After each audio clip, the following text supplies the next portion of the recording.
Hey guys, I just wanted to put out a quick video and let you know that I'm doing okay. As some of you may remember, I live in the Asheville area. This is in the mountains of North Carolina in the western part of the state. And we've recently got really hit hard with some flooding.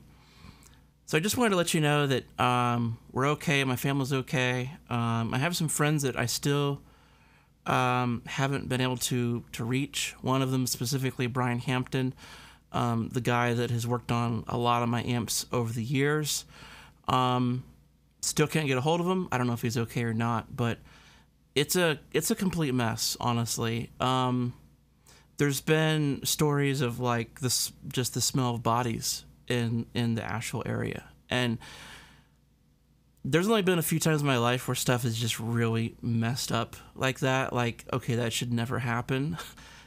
It's like out of control and it should never happen. And this is one of those times where it's like, wow, you know, why in the world is this happening? And yeah, I mean, a lot of the roads, somebody asked me this the other day, and you know, a lot of the roads are right next to a creek. That's kind of the vibe, is like, you know, some of these like rural areas that are in the mountains, a lot of people love living in the mountains. That's why we're here. But to be kind of in the mountains, you're usually down some sort of valley that's right next to a creek, because all that water's draining down. And so you have the creek right next to the road. And I think what happened is people just underestimated, and then sometimes it actually got dammed up where a tree or something fell, the soil's soft, super easy to knock over.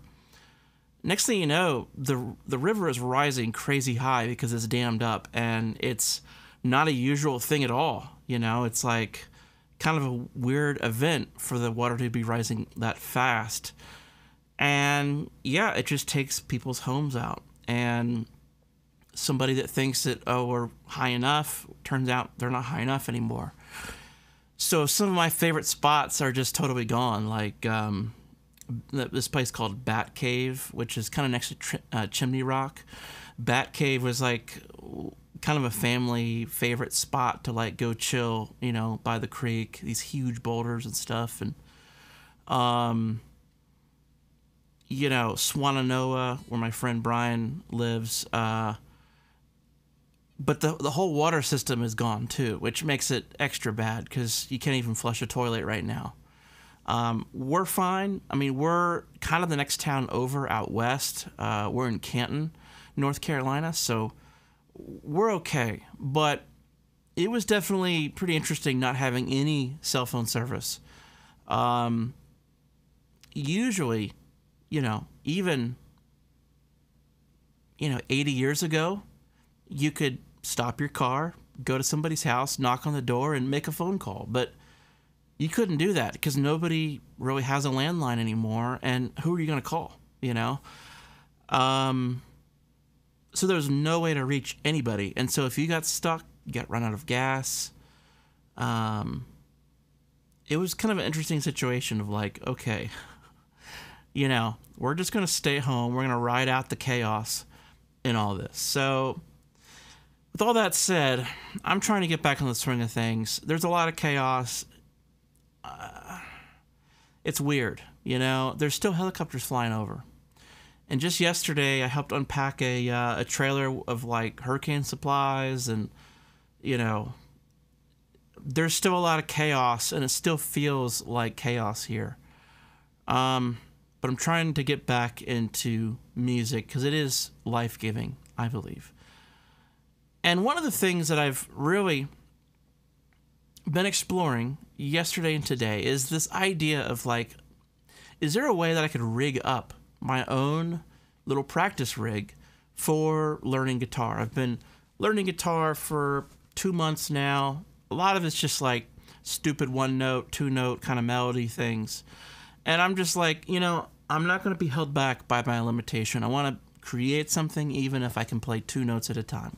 So that's been my attitude. And part of it's like, okay, I should probably figure out a way, if I want to just play, to be able to do it and do it with headphones. I went to get a kind of a gas tank of fuel for my friend Garrett Derhofer over at Studio 412. Check him out on Instagram and YouTube here. But Studio 412, and he actually brought some milk for my kids and some fuel. You know, super cool to catch up with him. And he lent me this kind of Marshall cheap practice amp that's got a headphone out. And I've been hearing about this UAD crisis, about how everybody's just super upset about UAD charging extra money for the native plugins, and I get it. You know, it's almost like they're incentivizing people to basically wait to buy their stuff, because then you get both versions, and yeah, it's not cool, you know. But what I will say is there is still a benefit. Even if they didn't update the DSP chips, there's still a benefit to that framework of the DSP processing, and having plugins have that sort of processing. One of them is something like this, where you're trying to rig up something. You want to hear an effect real time. You don't want the latency. And that's the key, is there's, you know, really not a whole lot aside.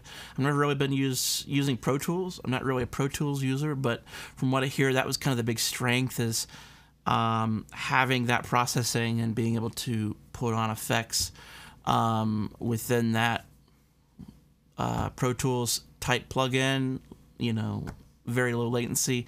Or you use something like the Universal Audio system, like the Apollo or the DSP plugins, and you get that low latency, right?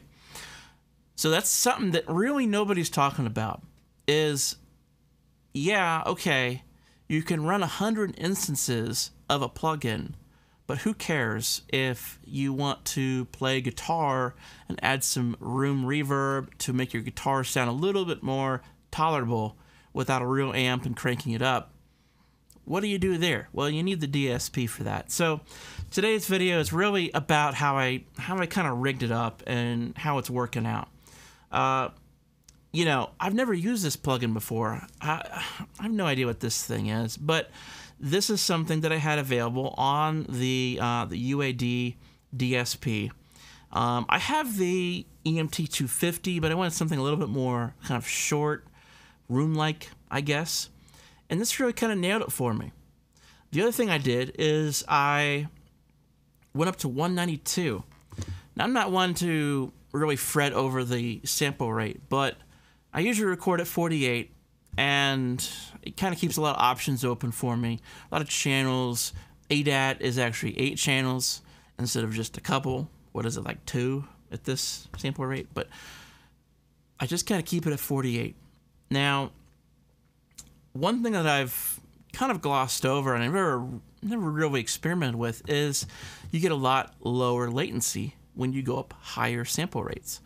And it's kind of counterintuitive. You'd think, okay, a lo-fi sound at a lower sample rate would be faster processing, but there's something about how it's, you know, more segments per, you know, per the time period, and you get lower latency. So I cranked up the sample rate, and then I used a DSP effect, and now I have, with the use of a headphone, you know, headphone out on this practice amp, I just plugged that into my interface.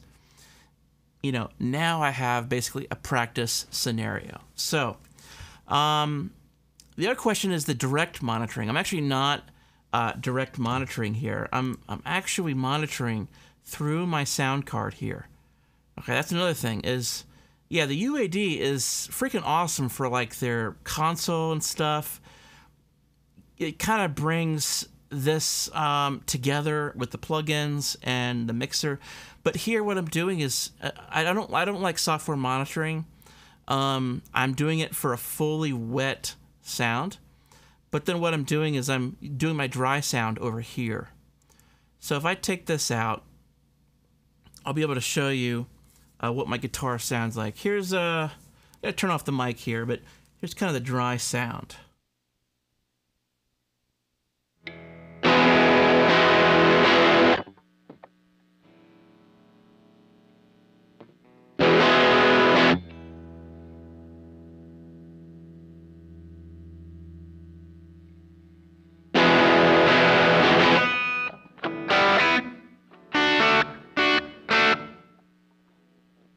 Yeah, so it's just way more pleasant to listen to, you know.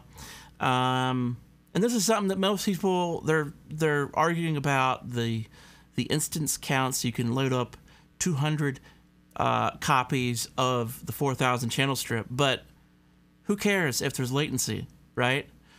So this is something to consider, you know, is you have that ability with the DSP to basically run your computer super high sample rate, turn the buffer way down, okay, and use it as DSP, and then you have this opportunity to really use something that feels more lifelike. So yeah, that's kind of all I have for now. You know, again, it's been kind of nuts.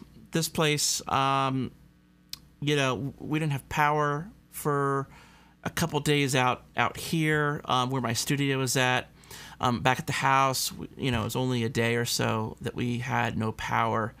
We still don't have internet, which is crazy. So, but yeah, let me know if this was helpful to you. It's just a kind of aside on, you know, a tool is a tool, and it's good to have things. You know, you can use native, sure, but if you want to monitor something, you want to use something like an amp sim, you know, like the Lion or Ruby or whatever. Well, they're coming out. They're not DSP, are they? They're native. So that really wouldn't be the case, would it? Yeah. So it's more about the room, you know, and getting that realistic sound. And I've been able to kind of trim down the pre-delay. Otherwise, it'd be like a very obvious pre-delay to this. And yeah, it just wouldn't sound good. But yeah. Yeah, so don't take life for granted, you know?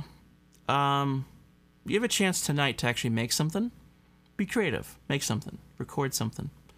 Even if you can just play 2 notes at a time. Just do it. Okay. Talk to you soon.